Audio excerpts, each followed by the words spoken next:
잠깐만 괜찮겠지? 오늘은 집에 아무도 없는데. 한도윤은 거실 한가운데 서서 혼잣말을 했어요. 저택은 숨을 죽인 듯 조용했어요. 커다란 샹들리에 넓은 대리석 바닥 그리고 그 중앙에 검은 바다처럼 빛나는 그랜드 피아노가 놓여 있었죠. 그는 조심스럽게 피아노 앞에 다가갔어요. 손을 뻗으면 닿을 거리였어요. 가슴이 이유 없이 두근거렸어요. 한 번만 건반 감촉만 느껴보자. 덮개를 열자 하얀 건반과 검은 건반들이 줄지어 모습을 드러냈어요. 그걸 보는 순간 이유를 알 수 없는 눈물이 고였어요. 나 피아노 칠 줄 알았었나? 기억은 없는데 몸이 먼저 움직였어요. 도윤의 왼손이 낮은 음을 눌렀고 오른손이 그 위로 선율을 얹기 시작했어요.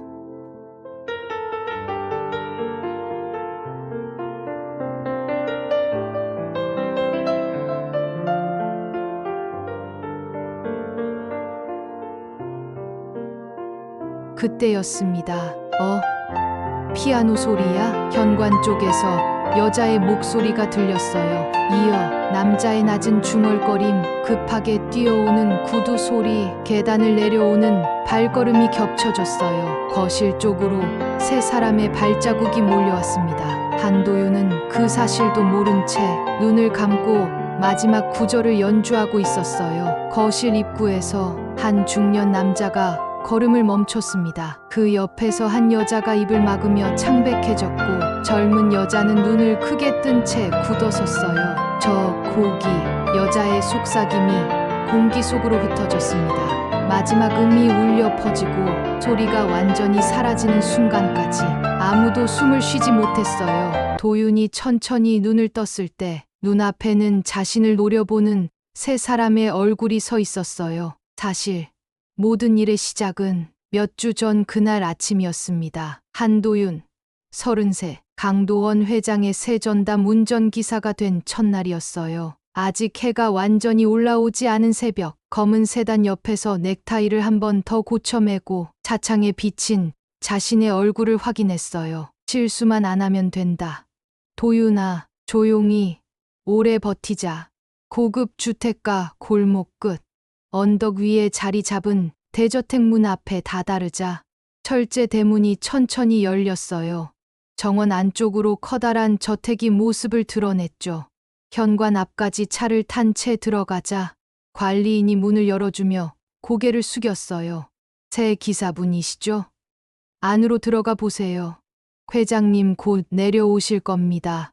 신발을 벗고 안으로 들어섰을 때 한도윤은 본능적으로 숨을 죽였어요. 집 안은 넓었지만 어딘가 사람 사는 냄새가 희미한 공간이었어요.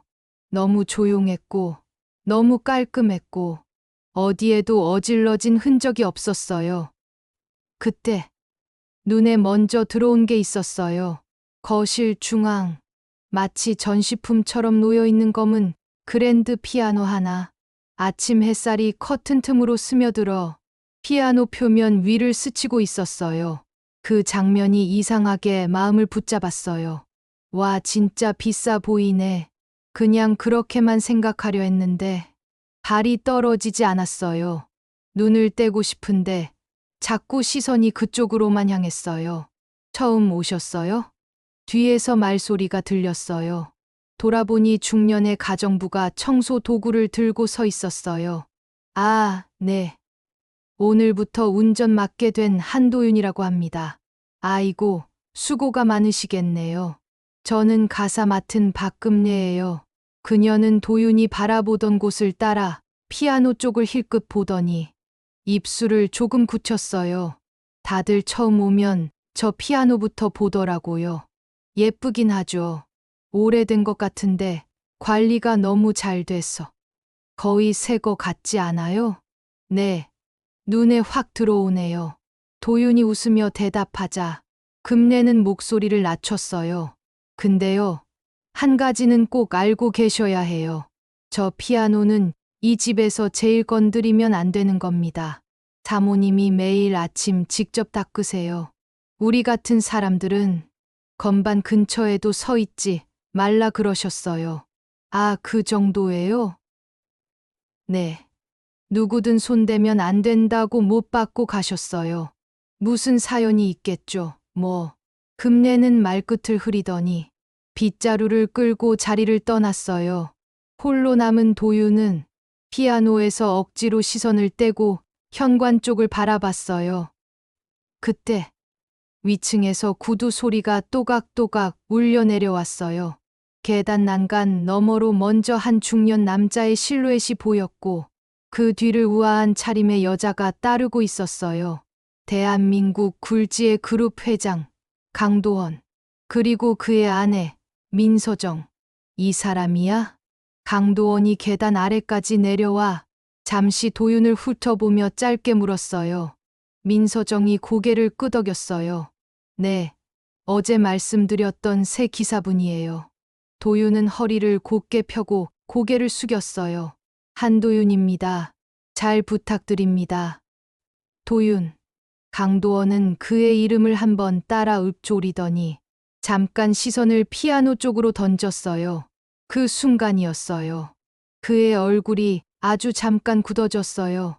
눈빛이 흔들렸다가 금방 아무렇지 않은 표정으로 돌아왔어요. 민서정도 짧게 피아노를 보고 그러곤 서둘러 시선을 돌렸어요. 마치 보고 싶지 않은 무언가를 억지로 지나치는 사람처럼요. 도로 상태는 출근 시간대라 조금 막히겠지만 회사까지는 큰 문제 없을 것 같습니다. 그래, 출발하지. 강도원은 외투를 집어 들고 먼저 나갔고 민서정은 현관 앞에서 남편을 배웅하다 문득 사이드 미러에 비친 도윤과 눈이 마주쳤어요. 그의 얼굴을 한참 바라보던 그녀가 마치 혼잣말처럼 나직이 중얼거렸어요. 닮았네. 네. 뭐라고 하셨어요? 도윤이 듣지 못한 줄 알고 민서정은 급히 웃으며 고개를 저었어요. 아니에요. 운전 조심해 주세요. 그날부터 도윤의 일상은 그 가족의 동선으로 채워지기 시작했어요. 아침엔 강도원을 본사까지 모시고 점심 무렵엔 다시 저택으로 돌아와 서재에서 서류 가방이나 자료를 가져오고 오후에는 딸 강하늘의 개인전 준비를 위해 화방과 작업실, 학원을 오갔어요. 처음 하늘을 만난 건 성북동의 작은 화방 앞이었어요. 안녕하세요. 새 기사님이시죠? 저는 강하늘이에요. 잘 부탁드려요. 하늘은 한 팔 가득 캔버스와 도구들을 안고 서 있었어요. 갤러리 준비에 치여 피곤할 법도 한데 표정은 밝았어요. 네, 잘 부탁드립니다. 어디로 모실까요? 종로 쪽 화방 하나만 더 들렀다가 학원으로 가주세요. 오늘 재료가 좀 많아서요. 차가 출발하고 신호에 걸려 잠시 멈춰섰을 때였어요. 라디오에서 피아노 곡이 흘러나왔어요. 들어본 적은 없는데 이상하게 익숙한 느낌이었어요. 도윤의 손가락이 무릎 위에서 작게 리듬을 타고 있었어요. 딱, 딱, 딱. 규칙적인 패턴. 뒤에서 작게 같은 리듬 소리가 났어요. 도윤은 백미러로 하늘을 봤어요. 하늘도 무릎 위를 같은 박자로 두드리고 있었어요. 기사님도 이거 자주 하세요? 하늘이 먼저 웃으며 물었어요. 아, 네. 습관처럼요. 생각할 때마다 이렇게 두드리게 되더라고요. 신기하다. 저도 어릴 때부터 그랬어요. 엄마가 맨날 테이블 두드리지 말라고 잔소리했는데 둘은 어색하게 웃었어요. 별거 아닌 우연이지만 왠지 그 순간 공기가 살짝 가까워진 느낌이었어요. 화방에서는 물감 냄새와 오래된 나무 냄새가 섞여 있었어요. 하늘이 주문해 둔 캔버스를 받는 동안 도윤은 입구 쪽에서 가만히 기다렸어요. 기사님, 이것 좀 봐요. 하늘이 작은 스케치북을 펼쳐 보였어요. 바다 풍경이었어요. 멀리 작은 섬, 잔잔한 파도, 구름 낀 하늘. 전시 때 메인으로 걸 그림 초안이에요. 어릴 때 가족이랑 갔던 바다를 떠올리면서 그렸거든요. 정확히 기억은 안 나는데 느낌만 남아 있어요. 하늘의 목소리는 살짝 멀어진 것처럼 들렸어요. 무언가를 그리워하는 사람의 톤이었어요. 좋네요. 보고 있으면 좀 마음이 편해지는 느낌이에요. 그렇죠? 피아노 소리랑 비슷해요. 이상하게 그 소리를 들으면 가슴이 조용해져요. 피아노. 그 말에 도유는 순간 저택 거실 가운데 서 있던 그 검은 피아노가 떠올랐어요. 묘하게 가슴이 철렁 내려앉는 느낌이었어요. 며칠이 지나자 둘 사이의 우연은 점점 많아졌어요. 비 오는 날을 좋아한다는 것. 카페에 가면 둘 다 설탕 하나도 안 넣은 아메리카노만 시킨다는 것. 향초를 피우면 꼭 백단향만 찾는다는 것.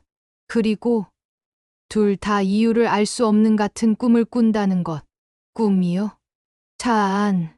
빗소리가 유리창을 두드리던 저녁이었어요. 네. 어릴 때부터 계속 꿔요. 하늘이 조심스럽게 말을 꺼냈어요. 어떤 방에 피아노가 하나 있어요. 누군가가 그 앞에 앉아 있는데 항상 뒷모습만 보여요. 제가 가까이 가려고 하면 꼭 그 타이밍에 깨버려요. 도유는 핸들 잡은 손에 힘이 들어갔어요. 저도 비슷한 꿈을 꿔요. 정말요? 네. 누가 피아노를 치고 있는데 얼굴은 안 보이고 손만 보여요. 손이 건반 위에서 움직이는 걸 보고 있으면 마음이 이상하게 편해지다가 거의 다 닿을 것 같은데 항상 중간에 깨요. 차 안이 잠시 조용해졌어요. 이상하죠? 우리? 하늘이 창밖을 보며 웃었어요. 웃음 끝이 조금 떨렸어요. 조금요. 도유는 대답했지만 마음속에서는 조금이 아니었어요. 너무 많이 겹치고 있었어요. 단순한 우연이라고 치기엔. 그리고 문제의 그날이 왔어요. 하늘의 전시를 이틀 앞둔 날, 가족은 모두 갤러리에 나가 있었고, 집에는 도윤 혼자 남게 되었어요. 한도윤 씨, 작업실에 남아있는 캔버스 2개랑 조명 받침대만 더 가져다 주시면 될 것 같아요. 하늘이 그렇게 말하고 차에서 내려갔던 장면이 머릿속에 다시 떠올랐어요. 저택으로 돌아왔을 때 마당도, 현관도, 복도도 조용했어요. 말 그대로 집 안에는 아무도 없었어요. 하늘의 작업실에서 캔버스와 받침대를 챙겨 1층으로 내려오던 길, 거실을 가로질러 가야 했어요. 그리고 그 거실 한가운데 햇빛을 받으며 조용히 서 있던 피아노가 있었어요. 도윤의 발걸음이 멈췄어요. 지금 진짜 아무도 없는데 심장이 요란하게 뛰기 시작했어요. 손바닥에 땀이 맺히는 게 느껴졌어요. 잠깐만, 건반만 한번 만져보고 끝내자. 그는 천천히 피아노 쪽으로 걸어갔어요. 캔버스는 벽에 기대어 세워두고 피아노 의자 앞에 서서 한번 숨을 고르고 앉았어요. 덮개를 열자 아무에게도 허락되지 않았던 건반이 조용히 모습을 드러냈어요. 그 순간 알 수 없는 감정이 목까지 차올랐어요. 두려움, 설렘, 그리움. 그 어느 것도 아니면서 다 섞여 있는 감정. 도유는 떨리는 손으로 첫 음을 눌렀어요. 맑은 소리가 거실 공기를 밀어냈어요. 그리고 멈출 수 없게 되었어요. 피아노는 그날 그렇게 다시 울리기 시작했어요. 아무도 없는 줄 알았던 그 집에서 거실 공기가 얼어붙어 있었어요. 마지막 음의 울림이 바닥에 가라앉는 동안 아무도 움직이지 않았어요. 문 쪽에 서 있던 민서정이 턱이 굳은 채 도윤을 바라보고 있었어요. 그녀의 손끝은 떨리고 있었고 입술은 하얗게 말라 있었어요. 여보. 그녀가 남편에게 겨우 속삭였어요. 저 곡, 그 곡이잖아. 강도원은 아무 말도 하지 않고 피아노 건반과 도윤 사이를 번갈아 봤어요. 그의 얼굴도 창백했어요. 하늘은 숨조차 제대로 쉬지 못한 듯 한 걸음도 움직이지 못하고 서 있었어요. 그 눈빛은 공포와 반가움, 혼란이 뒤섞여 있었어요. 기사님, 강도원이 천천히 다가오며 말했어요. 이 곡 어디서 배웠나? 도윤은 자리에서 벌떡 일어났어요. 혼이 나간 사람처럼 당황해서 손을 내렸다 올렸다 반복했어요. 죄송합니다. 손만 살짝 만져보려고 했는데 저도 왜 이런 곡이 나오는지 모르겠어요. 배운 적이 없어요. 순간 민서정의 다리가 힘없이 풀렸어요. 말이 돼. 그 아이 말고는 아무도 이 곡을. 하늘이 다급히 엄마를 잡아 안쳤어요. 그러고는 도윤을 보았어요. 아무 말도 못하고 그저 낯설지 않은 얼굴을 본 사람처럼. 도원은 입술을 꽉 깨물며 말했다. 오늘 일은 아무에게도 말하지 말게. 지금은 좀 시간이 필요하네. 말은 그렇게 했지만 그의 얼굴은 모든 걸 말해주고 있었어요. 두려움, 확신, 그리고 믿고 싶지 않은 어떤 진실. 그날 밤, 강도원과 민서정, 하늘은 식탁 위에 차가운 물잔만 놓아둔 채 오랫동안 아무 말도 하지 못했어요. 먼저 입을 연 건 민서정이었어요. 도원 씨, 그 아이 마지막 곡이었어요. 강도원은 손가락으로 이마를 세게 눌렀어요. 나도 알아. 잊을 수가 없지. 놀이공원 가기 전에 딱 그 곡을. 한순간 집 안의 조명이 흔들리는 듯 했어요. 기억이 너무나 또렷하게 돌아왔어요. 24년 전 놀이공원에서. 그날 날씨는 참 맑았어요. 하늘과 오빠 도혜는 손을 붙잡고 분수 앞을 뛰어다니고 있었어요. 집에 오기 전 작은 장난감 피아노 앞에 앉아 도혜가 쳤던 마지막 곡, 서툴지만 정성스럽게 아이가 양손으로 똑같이 치던 그 단조로운 멜로디. 하늘은 그날따라 그 곡이 너무 좋다고 웃다가 놀이공원에서 아이 손을 놓쳐버렸어요. 잠깐, 정말 잠깐이었어요. 사람들 사이에서 작은 손이 놓였고 뒤돌아보니 도혜가 보이지 않았어요. 경찰이 오고 물놀이장과 매점, 주차장까지 다 뒤졌지만 도혜는 끝내 찾을 수 없었어요. 그날 이후 민서정은 집 안의 모든 음악을 지워버렸어요. 그리고 저 피아노는 금기가 되었어요. 보면 가슴이 찢어질 것 같아서요. 현재. 여보, 민서정이 떨리는 목소리로 물었어요. 혹시 그 아이, 우리 도혜가 살아있는 걸까? 강도원은 아무 말도 못했어요. 하지만 무심코 식탁 위 물잔을 잡으려다 손끝이 심하게 떨렸어요. 하늘은 조용히 입술을 눌렀어요. 아빠, 저 사실 예전부터 느꼈어요. 두 사람의 시선이 동시에 하늘에게 향했어요. 그분과 있으면 이상하게 낯설지가 않았어요. 말투, 습관, 좋아하는 것까지. 오빠랑 너무 닮았어요. 민서정의 숨이 크게 흔들렸어요. 하늘아, 진짜예요. 특히 오늘 피아노 연주. 오빠가 어릴 때 건반 치던 방식하고 진짜 똑같아요. 강도원의 표정이 굳었어요. 지금 가장 정확한 방법은 하나뿐이네. 식탁 위에 그의 손이 툭 하고 떨어졌어요. DNA 검사. 민서정은 눈을 감았어요. 만약 아니면 어떡해요? 그럼 아니다. 아니면 그것으로 끝내고 그 아이의 명복을 계속 빌면 되지. 그리고 만약이면 강도원의 목소리는 낮았고 떨리고 있었어요. 그날 이후 멈춰 있던 우리의 시간이 다시 시작되는 거지. 그 시각, 도윤은 작은 방에서 천장을 바라보고 있었어요. 등 뒤로 미묘하게 남아있는 피아노, 건반의 감촉, 머릿속에서 계속 반복되는 그 곡. 내가 언제 이런 곡을 알았지?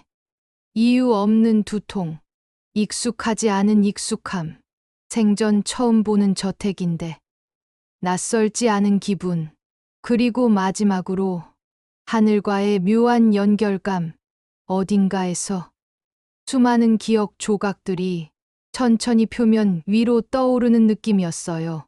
그때 휴대폰 화면이 켜졌어요. 문자 한 통. 한도윤 씨, 내일 오전 11시에 시간 괜찮나요? 할 말이 있어요. 하늘. 도윤은 한참 동안 답장을 못 보냈어요. 손끝이 미묘하게 떨렸어요. 뭐지? 대체 뭔 일이 일어나고 있는 거야? 방 안은 조용했지만 도윤의 가슴 속에서는 어딘가 오래된 문 하나가 끼익 하고 열리는 소리가 들리는 듯했어요. 그 문 너머에서 누군가가 손을 뻗으며 말하는 것 같았어요. 돌아와 아침부터 집 안의 공기는 묘하게 무거웠어요. 강 회장 부부는 식탁에 앉아 있으면서도 커피는 거의 마시지 못하고 식어가고 있었어요. 문 앞 택배 박스 사이 흰색 두꺼운 봉투 하나가 끼어 있었어요. 발신인은 유전자 전문 클리닉. 민서정의 손끝이 순간 얼어붙었어요. 여보 왔어요. 강도원도 봉투를 보는 순간 숨을 한 번 길게 들이마셨다가 천천히 놓았어요. 하늘아, 내려와 봐라. 목소리가 눌린 듯 가라앉아 있었어요. 잠시 후 계단을 내려오는 하늘의 발걸음이 느리게 울렸어요. 저 결과예요? 그래. 아버지가 짧게 답하며 봉투를 들었어요. 손끝이 떨렸어요. 매우 조금. 그러나 분명히. 열어도 될까? 그의 질문은 허공을 향한 것이나 다름없었어요. 세 사람 모두 이미 마음속으로는 열어버린 상태였으니까요. 강도원이 봉투를 천천히 찢었어요. 서류가 펼쳐지며 가장 먼저 눈에 들어온 굵은 글자. 부자관계 친자확률 99.99%.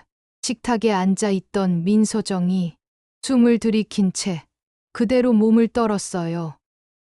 도혜야, 입술만 움직이고 소리는 거의 나오지 않았어요. 하늘은 입을 막고 주저앉을 뻔했어요. 눈물이 한 줄 천천히 떨어졌어요. 강도원은 종이를 내려놓고 양손으로 얼굴을 감싸쥐었어요. 살아있었구나. 정말 살아있었구나. 우리 아들. 그 세 마디는 지난 24년간 가슴 속에 갇혀있던 모든 감정이었어요. 죄책감, 그리움, 분노, 절망, 희망. 모든 감정이 한꺼번에 터져나오는 목소리였어요. 하늘아, 강도원이 낮게 말했다. 도윤 씨 아니, 도혜를 지금 불러야겠지. 민서정은 눈물에 젖은 목소리로 고개를 끄덕였어요. 그래요, 더 늦추면 안 돼요. 하늘은 휴대폰을 꺼내다가 손이 너무 떨려서 화면을 제대로 누르지 못했어요. 결국 강도원이 직접 전화했다. 도윤 씨, 지금 잠시 집으로 들어올 수 있겠나? 짧은 침묵. 그리고 조심스러운 대답. 네, 지금 가겠습니다. 30분 뒤 현관문이 조용히 열렸어요. 도윤이 들어왔을 때 세 사람은 거실 소파 앞에서 말없이 기다리고 있었어요. 평소엔 절대 이런 분위기가 아니었어요. 하늘도, 민서정도, 강도원도 마치 무언가를 놓칠까 두려운 사람들처럼 보였어요. 도윤은 느낌이 좋지 않았어요. 아니, 좋지 않다는 표현으로 부족했어요. 숨이 갑자기 잘 안 쉬어졌어요. 저 부르셨다면서요. 목소리가 조금 갈라져 있었어요. 강도원이 일어서며 말했다. 도윤 씨, 자네를 앉혀야 할 것 같네. 도윤은 천천히 앉았어요. 세 사람이 모두 그를 바라보고 있었어요. 민서정의 눈가엔 이미 새 눈물이 맺혀 있었어요. 하늘은 아예 그를 똑바로 쳐다보지도 못했어요. 그리고 강도원이 봉투를 테이블에 올려놓았어요. 피아노 위에 떨어진 먼지처럼 그 하얀 봉투 하나가 집안 전체의 공기를 바꿔놓고 있었어요. 여기에 그가 낮게 말했다. 자네와 나의 DNA 결과가 적혀 있네. 도윤의 심장이 쿵 하고 떨어졌어요. 그의 눈이 봉투로 향했어요. 그러나 종이를 펼칠 용기는 없었어요. 결과는 강도원이 말끝을 오래 끌었다. 99.99%. 친자 관계가 맞다고 나왔네. 도윤은 숨을 들이마시는 것도 잊었어요. 저 뭐라고요? 자네는 민서정이 두 손으로 입을 막고 오열을 터뜨렸어요. 우리 아들이야, 우리 도혜야. 도윤의 시야가 흔들렸어요. 눈앞이 번져 보였어요. 가슴 안쪽에서 설명할 수 없는 무언가가 터져 나왔어요. 슬픔, 반가움, 두려움. 아니, 어떤 이름을 붙여도 부족했어요. 저는 그의 목소리가 떨렸어요. 저는 부모님 얼굴도 기억이 안 나요. 하늘이 조용히 울음을 흘리며 그에게 다가오기 시작했어요. 오빠, 그녀가 한 걸음 다가왔어요. 오빠 맞아 내가 왜 그렇게 닮았다고 느꼈는지 이제 알겠어. 도윤은 하늘의 얼굴을 바라보다가 숨을 크게 들이마셨어요. 그 순간 가슴 깊은 곳에서 오래된 기억 하나가 번쩍 스쳤어요. 작은 손, 피아노 장난감, 화살표 무늬 티셔츠, 웃고 있던 여자아이. 그리고 어디론가 사라져가는 자신을 잡지 못하는 손. 도윤이 소파 등받이에 손을 짚었어요. 머리가 너무 아파요.